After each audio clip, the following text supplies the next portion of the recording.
Está começando mais um Opinião FC, o programa de futebol do jornal Opinião CE. Eu sou o Gustavo Calvano e hoje nós vamos falar sobre as principais notícias do futebol cearense e internacional. Para compor a mesa, contamos mais uma vez com a presença do nosso amigo e jornalista Serginho Amizade. Tudo bem, Serginho?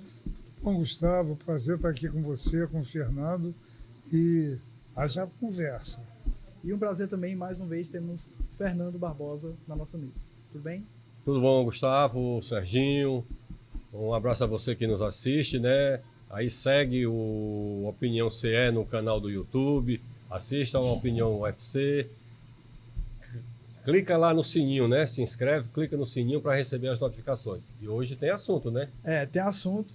Eu queria começar falando sobre o jogo do Ceará. O Ceará fez seu último jogo pela fase de grupos da Copa do Nordeste. Venceu o Sampaio Corrêa por 2-1. E eu queria saber o que é que vocês acharam do jogo. Foi um jogo assim, um 2-1, mas acho que foi um placar que engana, porque o Ceará ele começou com um time bem misto, mas mais puxado para a reserva. E a partir do momento que os titulares começaram a entrar, a gente viu uma disparidade bem maior. E aí eu queria saber o que é que vocês acharam tanto do esquema do Léo Condé, que o Léo Condé usou para a partida, e também se isso pode ser um reflexo para a próxima disputa contra o Sport. Eu fiquei curioso com o seguinte, né? Porque se o Ceará só tem uma competição, quer dizer, só tem duas, o Campeonato Nacional e a Copa do Nordeste.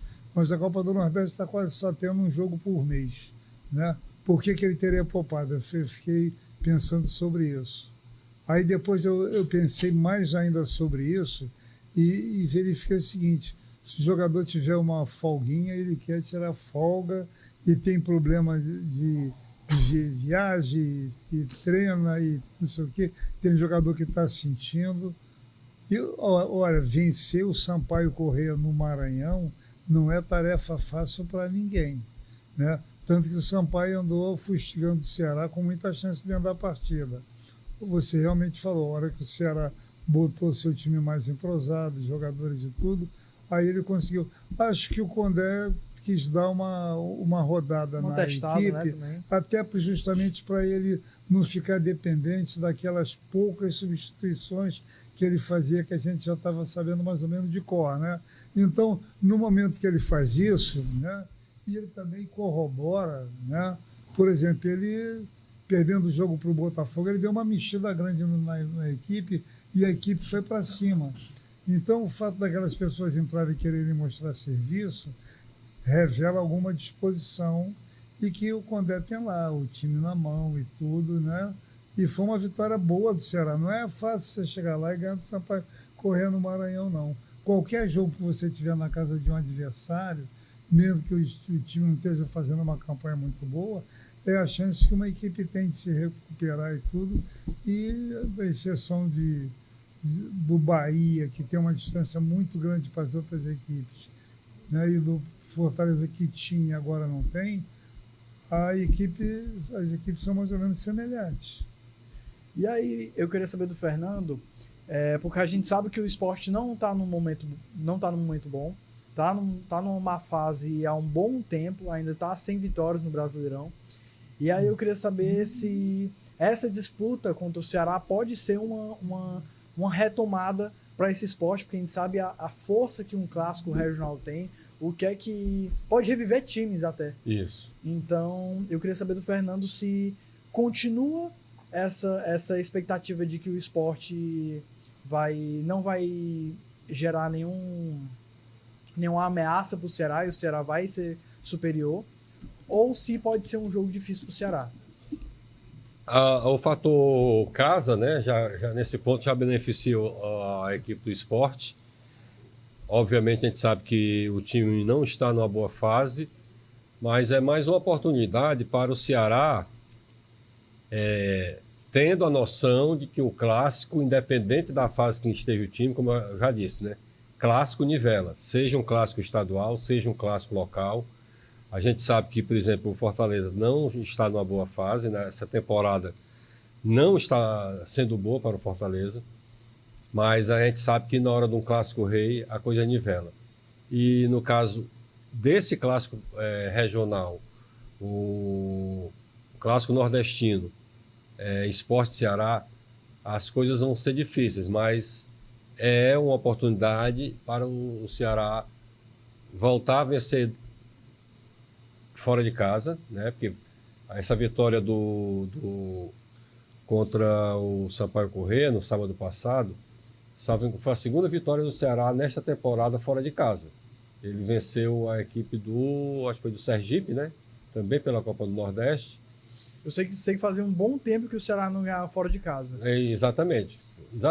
Até agora no Brasileirão ele ainda não venceu. No Brasileirão não venceu, teve aquela oportunidade no primeiro jogo e é uma oportunidade de repente para ganhar 2 fora de casa seguidas em relação, se falando de Copa do Nordeste, e melhorar. Você viu que no jogo contra o Botafogo, apesar da derrota, por muito pouco o Ceará não conseguia pelo menos sair com um ponto lá do estádio Newton Santos.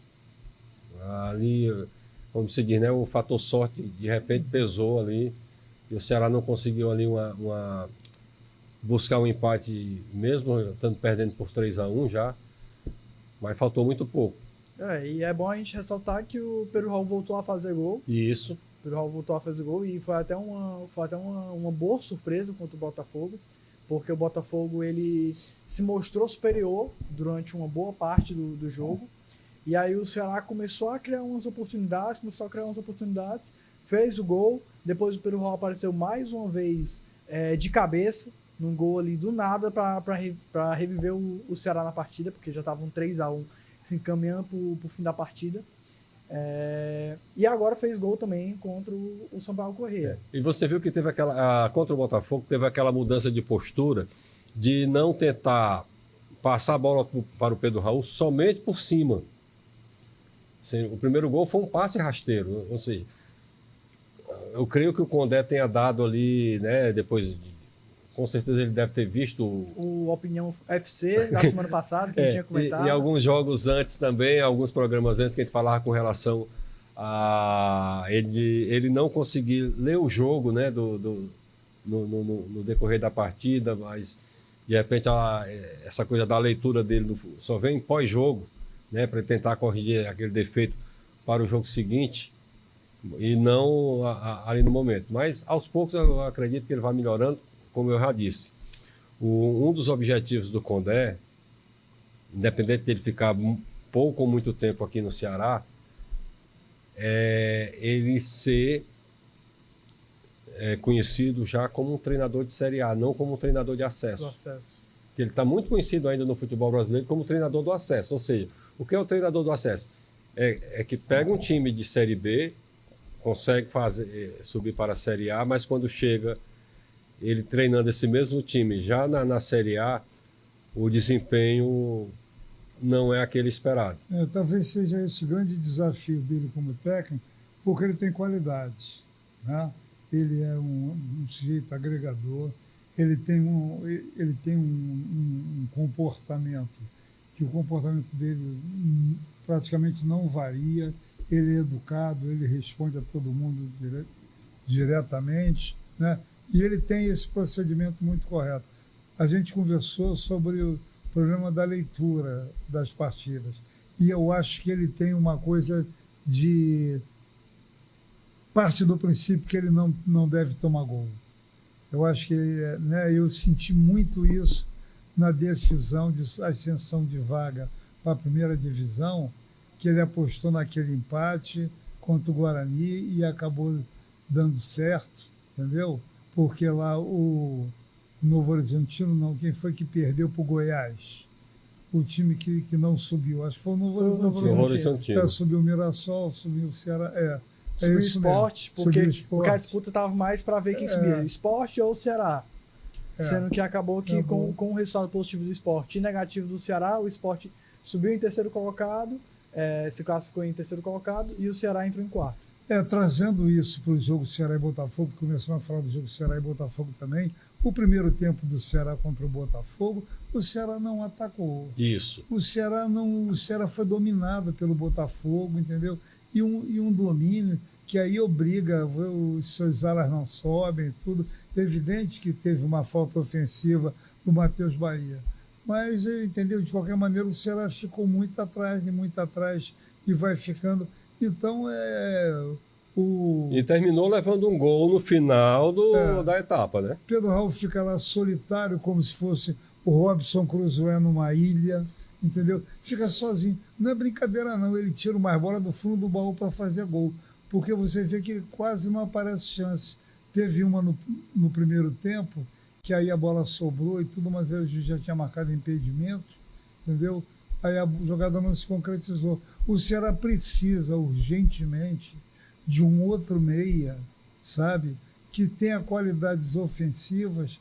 O Mugni é um jogador que tem uma grande técnica, mas não é um jogador que você possa contar o tempo todo, porque o Mugni, se ele tivesse uma condição física muito boa, o Mugni estaria jogando em qualquer time que ele quisesse, porque ele tem muita qualidade técnica, entendeu? Poderia Mas estar ele até na seleção argentina. Poderia, pô, ele não tem. E é um meia de qualidade. Você vê que o passe que ele dá para o primeiro gol do Raul contra o Botafogo é um passe que ele percebe um espaço que o jogador vai aparecer. O Raul aparece e é ali que ele dá o passe, né?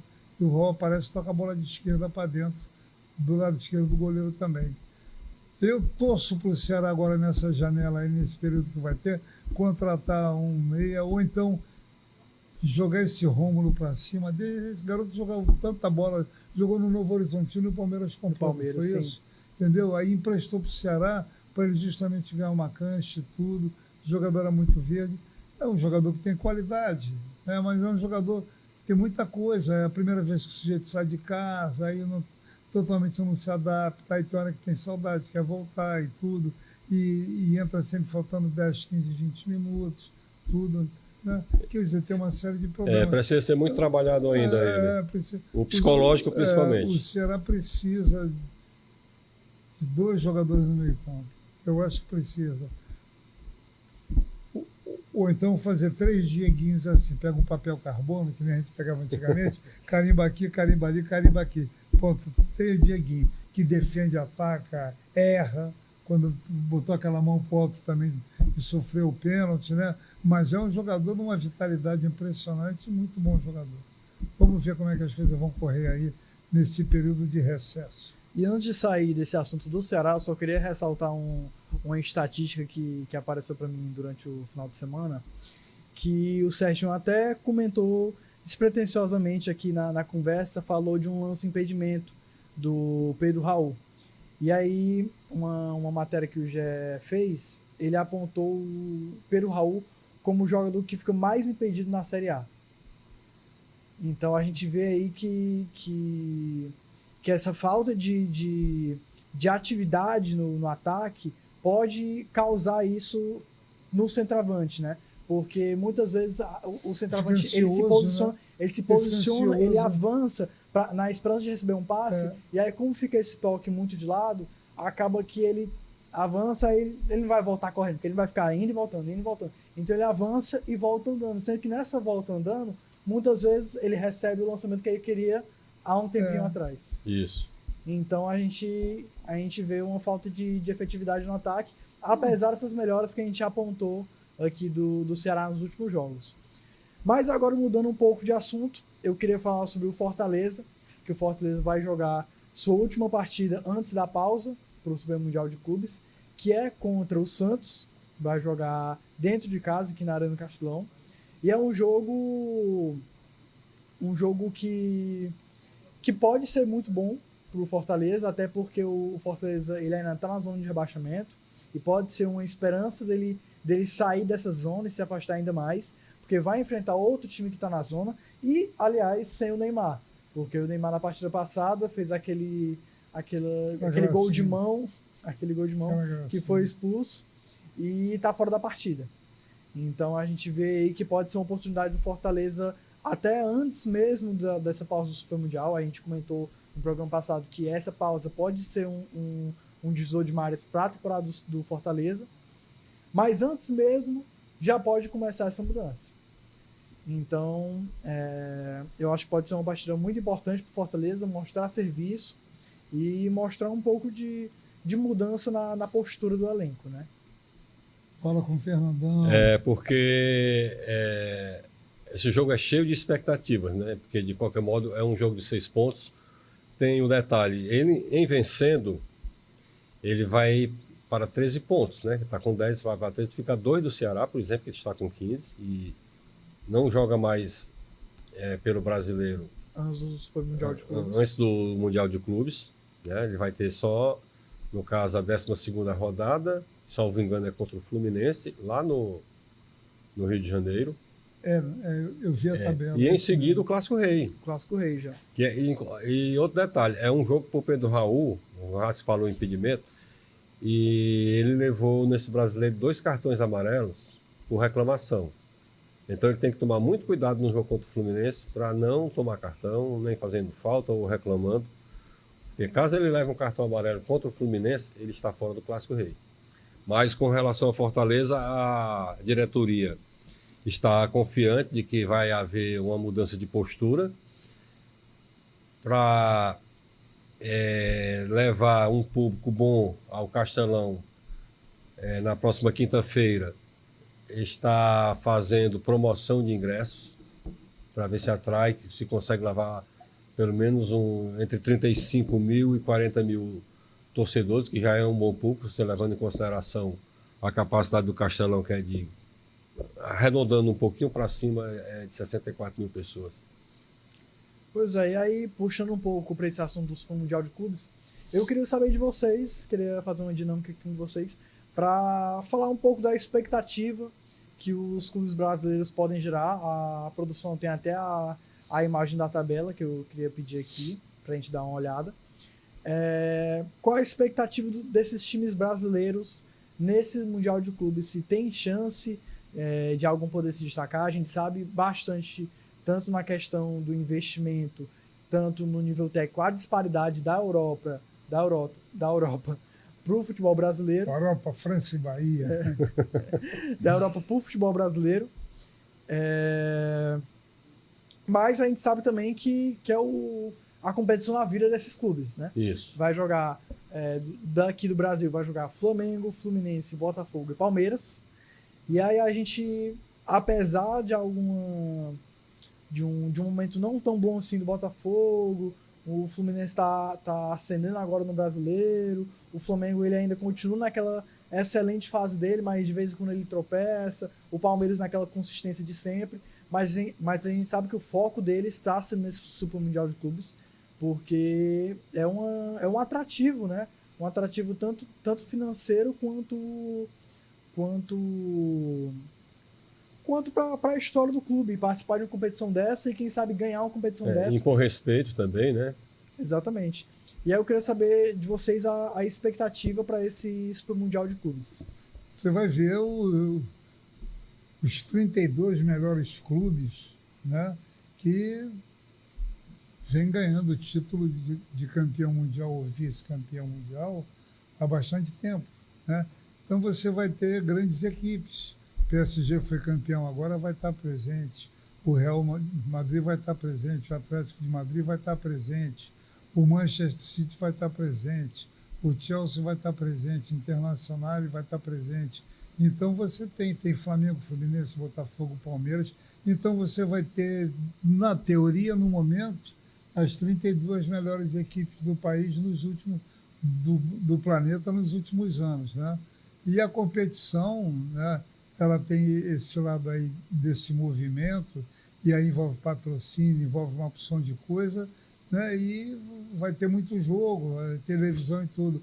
Eu só lamento que aí você, por exemplo, não sei se vai ter Série B, mas as equipes vão ficar praticamente paradas, né, um mês inteiro. A competição começa no dia 16. A Série A e Série B para. E acaba no 13 de julho. Por que a Série B vai parar se ela não tem nenhum jogador envolvido nisso? Entendeu? Quer dizer, para algumas equipes que vai ter necessidade que parar, é bom, por exemplo, o Fortaleza, que está na Série A, parar pode ser uma coisa boa, porque ele vai repensar, né, todo o programa, o modelo, o planejamento dele. Mas para a maioria das equipes, né, isso é ruim. Mas quando você fala de FIFA, CBF e Conmebol, o pensamento deles é só a elite do futebol Isso. e o patrocínio que vai render dinheiro para a confederação e federação e para a federação internacional, né? E também tem uma jogada, os clubes europeus andaram querendo se libertar e patrocinar eles, clubes, a competição. Evidente que a FIFA não vai dar mole para ninguém. De né? jeito nenhum. Com a boca na botija. Aproveitando que querem ela pra se antecipou, eles, né? já tinha uma estrutura, digamos assim, pré-moldada já, e foi só fechar com os patrocinadores que eles já tinham, né? E fechar, no caso, essa abazinha desse campeonato e pronto. E com relação a parar, porque simplesmente a FIFA quer que ela está promovendo a competição, então as atenções têm que estar voltadas 100% para elas. Agora, sim, obviamente que tem essas vantagens com relação às equipes, né, de Série A e B, principalmente, mas, assim, por que parar a Série B se não tem jogador de seleção? Seria o caso de, por exemplo, para os outros clubes, por exemplo, da Série A, que não tem jogador na seleção, né, e não tem, tirando os clubes que não estão participando, no caso Palmeiras, Botafogo, Fluminense e Flamengo. 16 equipes estão fora. Por que não dá continuidade a esses jogos? Porque, por conta disso, o Campeonato Brasileiro da Série A, a previsão é o último jogo sendo no dia 21 de dezembro. Ou seja, às vésperas do Natal. E acredito sem necessidade que poderia haver. E os jogos contra essas equipes, Palmeiras, Botafogo, Flamengo e Fluminense, seria melhor esses jogos, havendo as brechas, que certamente haveriam, daria para suprir, para em pouco tempo fechar as rodadas, né, essas lacunas das rodadas, e o campeonato poderia terminar um pouco antes, porque isso já vai prejudicar com relação à temporada 2026, principalmente porque 2026 vai ter outra parada por conta da Copa do Mundo. A gente vê que o cronograma ele pode ser um pouco prejudicial para certos clubes, e eu acho que essa pausa pode ser boa para o restante que não vai disputar a competição. Porque, de qualquer jeito, esses clubes que vão participar da competição eles vão ser um pouco prejudicados, entre aspas, podemos dizer, no Brasileirão, porque vão jogar partidas a mais, não vão ter esse descanso. Com certeza. Mas com essa pausa, dá tempo dos clubes que não vão participar se reestruturarem, descansarem, vão participar de um novo Brasileirão. Esse Brasileirão passou, foi outro Brasileirão. Porque estão chamando, inclusive, de intertemporada, né? Essa pausa. Por exemplo, a diretoria do Ceará vai dar 10 dias de folga ao elenco. E a maioria, é lógico, que sai do estado, porque mora fora. A família mora fora e tudo. E depois volta e tem 20 dias aí para fazer os treinamentos. É o tempo também. Essa folga do elenco e essa intertemporada, as diretorias, não só de Ceará, mas dos outros clubes, aqui no caso Fortaleza, mas vão exatamente fazer esse planejamento de reestruturação, de contratação, embora essa janela agora seja muito pequena, mas já, em breve já virá uma janela maior. Para o torcedor que tiver muito interesse, o sistema de disputa é o mesmo sistema de disputa da Copa do Mundo de Seleções. São 32 equipes divididas em 8 grupos de 4 equipes. As equipes se enfrentam dentro de cada grupo, quer dizer, cada grupo, uma equipe... Vamos supor que Flamengo, Fluminense, Botafogo e Palmeiras estivessem na mesma chave. Eles jogariam entre si, classificariam o campeão e o vice-campeão. Aí vai o campeão, aí vai para a quarta de final. Se classificam 16 equipes das 32. 16 são eliminadas, 16 se classificam. Aí vão para as oitavas, quartas. E aí vão para as oitavas, quarta de final, semifinal e final. Então, uma equipe joga no máximo 7 vezes. O campeão e o vice jogam, e o terceiro e quarto também, porque disputa o terceiro e quarto. Jogam 7 vezes. É isso aí. Quem quiser ver na televisão vai ter um bom... Eu vou achar bom ver. Entendeu? Porque, né? ser muito jogo. Particularmente a gente vê ali que eu acho que os grupos mais difíceis estão entre Palmeiras e Botafogo, que o Palmeiras pegou o Inter Miami, pegou o Al Ahly, pegou também o Porto, então é um grupo bastante nivelado. E o Botafogo pegou um grupo com Atlético de Madrid e PSG, que é o atual campeão da Champions. Então a gente vê que o caminho desses clubes não vai ser fácil, mas que se passar vai ser um orgulho muito grande para os brasileiros. Inclusive, os times brasileiros eles não figuram entre os favoritos, né? Sim. Não estão figurando. O nosso futebol está 100% em termos de favoritos os times europeus. E falando em futebol brasileiro, eu queria puxar aqui para o jogo de amanhã, que vai ser entre Brasil e Paraguai. Vai ser aqui no Brasil, o jogo passado foi fora, lá no Equador. E aí eu queria saber da expectativa de vocês. O jogo passado foi um jogo bem morno, foi um 0-0 em que o Brasil não propôs muito, mas se defendeu. Eu acho que um ponto a apontar da chegada do Ancelotti, pelo menos por enquanto, porque ele não teve tempo de preparação, a gente pega aí o recorte desde o momento em que o Ancelotti saiu do Real Madrid até o jogo, foi questão assim, de uma semana e pouco. Então não dá tempo dele mostrar para que veio. Mas a gente vê que o Brasil ele focou muito em se defender, focou bastante em se defender, eu acho que se defendeu bem, não deixou o Equador avançar. Que é um time perigoso, diga-se. Que é um time perigoso. E eu acho que fez uma boa partida apesar do 0-0. Agora, com a partida aqui no Brasil, vai estar jogando em casa, vai ser contra o Paraguai, que é uma equipe que está bem, mas é um pouco mais fraca do que o Brasil. E vai contar com o reforço do Rafinha, né, que estava suspenso na partida passada, não jogou. Então eu acho que ele vai propor mais jogo na frente da torcida brasileira. E aí eu queria saber de vocês, começar com o Serginho, quais foram as poucas mudanças que deu para ver nessa seleção, nesse primeiro jogo? Olha, eu acho as intenções dele, no movimento dele enquanto pessoa, vendo o jogo no Maracanã, indo na concentração da CBF, procurando ver, eu acho que a intenção dele é conseguir resgatar o respeito e o carinho que o povo brasileiro tinha com a seleção brasileira. Essa coisa se perdeu. E eu senti que, embora ele jogando contra o Equador, respeitando o Equador, porque ele fechou a defesa, você viu os laterais do Brasil quase não avançavam. Você nunca viu um lateral, um ala, passar na frente de quem jogava pela ponta, não teve isso nenhuma vez. Aquela que o ponta vem recuando, o cara passa por trás, não teve isso, ele jogou com uma defesa bem plantada, e aí foi possível ele enfrentar o time do Equador, que tem um ataque perigoso, embora tivesse desfalcado o Vaca, que é um equatoriano para jogar bola. Você sentiu falta dos meias ali mais avançados, apoiando o ataque? Isso, de meias, porque se você sem os meias, né? ficou muito amarrado. Agora, teve um dado que eu acho importantíssimo, ele jogar com o Estevão. E mesmo o Estevão tendo dificuldade, porque precisava de ter gente do lado dele para apoiar, para ele jogar individualmente, ele manteve o Estevão na partida. Ele botou, né, e falou, esse garoto me impressionou.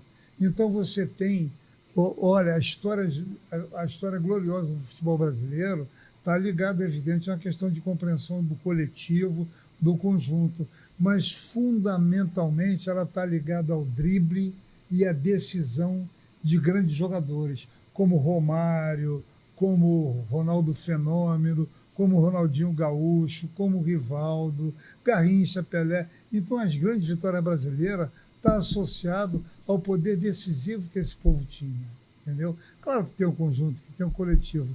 E quando ele parte para uma situação de Vini Júnior, que na minha leitura jogou bem dentro da partida, o que ele pôde fazer, ele pôde, estava muito marcado, com Rafinha e agora o Estevão, né? Não sei se Rodrigo, então ele tende a acreditar no talento do jogador brasileiro, assim como ele foi pegar o Vini Júnior, que estava encostado lá no Real Madrid, praticamente jogando Série B, ele pegou e botou aqui, e o Vini Júnior se transformou num jogador Destaque. dentro do Real que destaca, né? Então, eu acho que, contra o Paraguai, né, a gente deverá fazer uma partida mais ofensiva, né? E aí vamos ver como é que ficam as chances. Só puxando aqui o que o Serginho falou, é até interessante comentar esse ponto do Estevão, porque eu acho, particularmente, que o Antony ele estava numa fase melhor que o Estevão para atuar na seleção brasileira. Mas é uma coisa até que o Mourinho falou uma vez, a herança do futebol. Às vezes, para você colher no futuro, você tem que plantar. E muitas vezes as pessoas esquecem de plantar. Isso. Então, assim, apesar de eu achar que o Antony tá numa fase melhor que o Estevão, eu acho muito importante o Ancelotti ter mostrado que tem confiança no Estevão, dar essa oportunidade pro garoto jogar. Ele não sei se ele já fez 8 anos, mas vai fazer agora em junho. Já vai, depois do Super Mundial, já vai pro Chelsea. E eu acho muito importante a gente plantar para colher no futuro. Inclusive, surgiu uma informação que até que faz sentido. Não tive tempo de ver a veracidade, mas que ele teria chamado o Estevão para uma conversa à parte, exatamente para esse novo futuro que ele vai ter no futebol europeu. Que ele não vai esperando que vai chegar lá, já vai... Não. Nisso se fala muito que ele tem trabalhado o pouco tempo de convívio que ele está tendo com o Estevão, de preparar psicologicamente o jogador para as dificuldades que ele vai encontrar lá no futebol da Inglaterra. E o Ancelotti, ele sabe a importância de montar uma seleção. Isso. De realmente montar uma seleção brasileira. Porque muitas vezes o que acontece aqui na seleção atualmente é o quê? Qual é o jogador que está jogando bem? É o ponta fulaninho de tal, é o Vinícius Júnior aqui, é o fulaninho no meio de campo. Aí pronto, junta tudo e eles não são uma seleção. Eles não formam um time. Então, é importante que, apesar da fase nos clubes, esses jogadores tenham essa confiança na seleção de que eles vão ter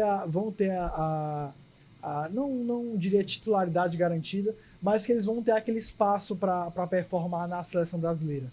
E trazer Por isso que muitas vezes eles não conseguem performar o que eles performam nos clubes, porque eles não têm essa química. O Gustavo está tocando num ponto que é um ponto refinado do entendimento da formação de uma equipe, né? De todo jogador que for convocado, ele ter uma felicidade com isso e estar contente de estar defendendo a seleção do seu país, da sua história, da sua infância. Quer dizer, no fundo, é a volta da credibilidade, né? Isso aí é preciso recuperar, porque vocês sabem também, né, que para a Copa de 2026, o Brasil não está nem no G5 dos favoritos. A gente pega aí Caiu muito a credibilidade. 7-1 numa semifinal para dentro de casa. Dentro de casa. Isso tudo pesou muito e todo mundo vai embora. E aí vem essa história da CBF, aí os presidentes tudo atrapalhado com problema a gente pega aí uma Argentina que é bicampeão da Copa América, campeã mundial. A gente pega agora Portugal, que foi campeão da Nations League, em cima da Espanha, que também foi a campeã da Euro e da Nations League passada. Tem a França, que foi 2 vezes para uma final de Copa do Mundo consecutiva, né?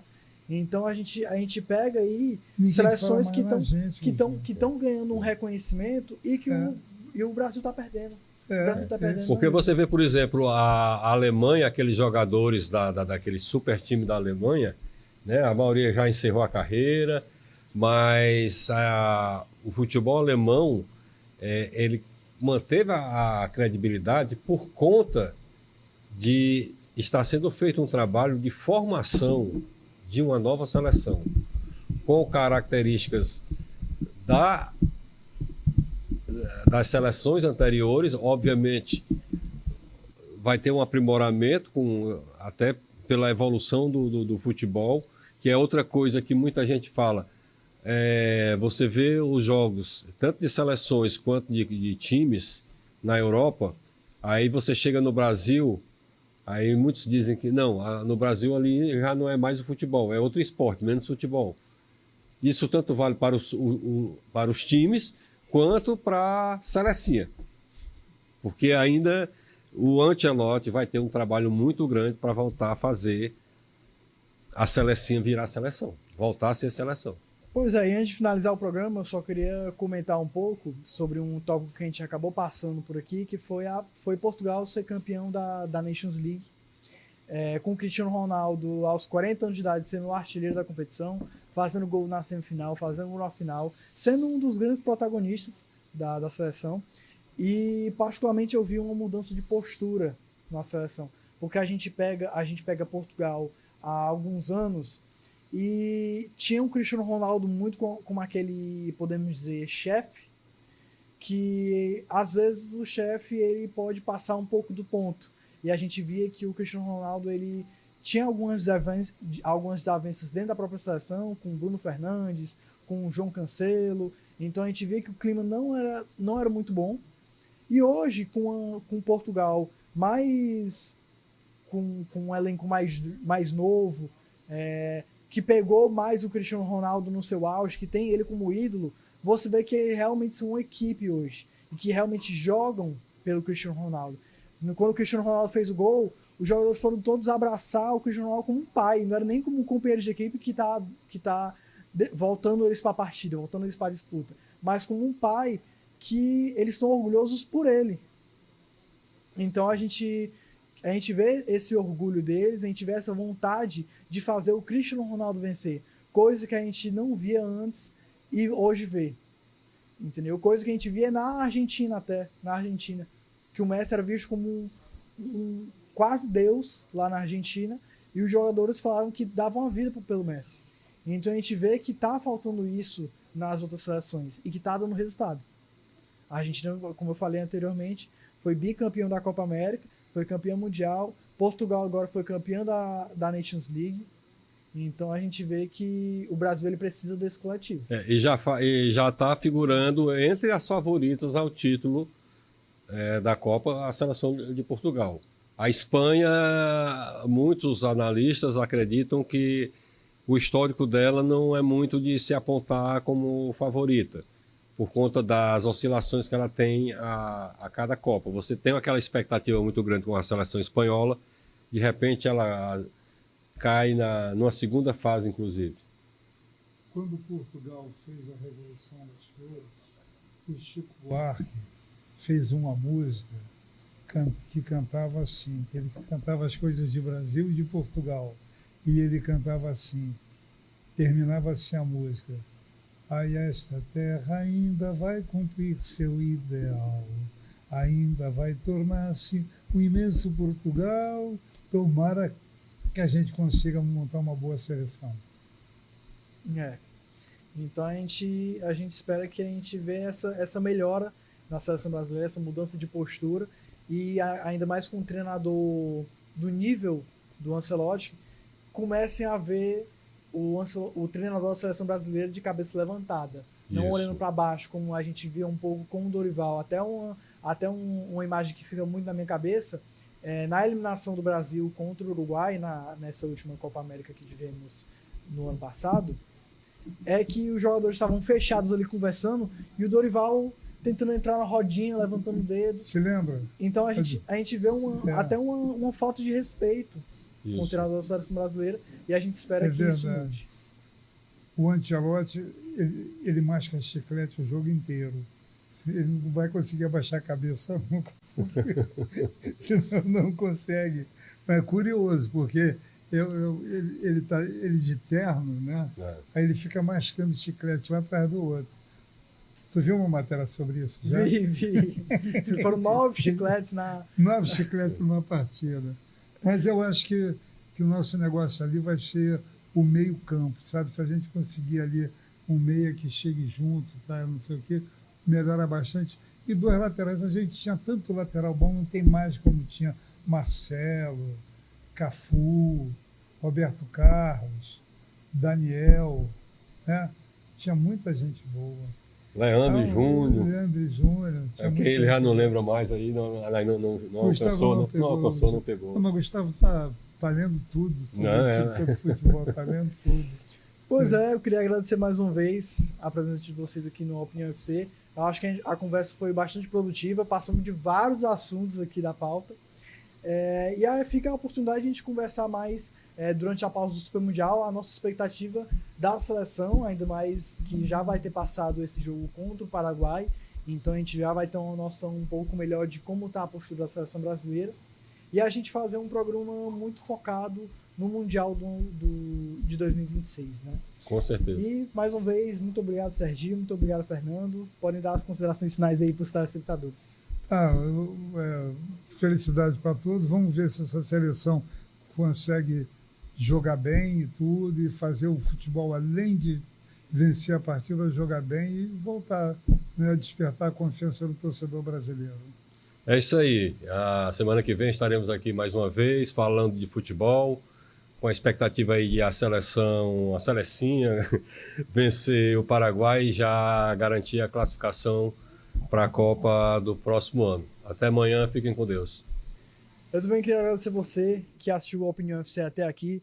Se você gostou, deixe seu gostei, deixe seu like aí embaixo, se inscreva no canal e fique ligado na Opinião UFC em todas as redes sociais. Espero você até a próxima segunda-feira.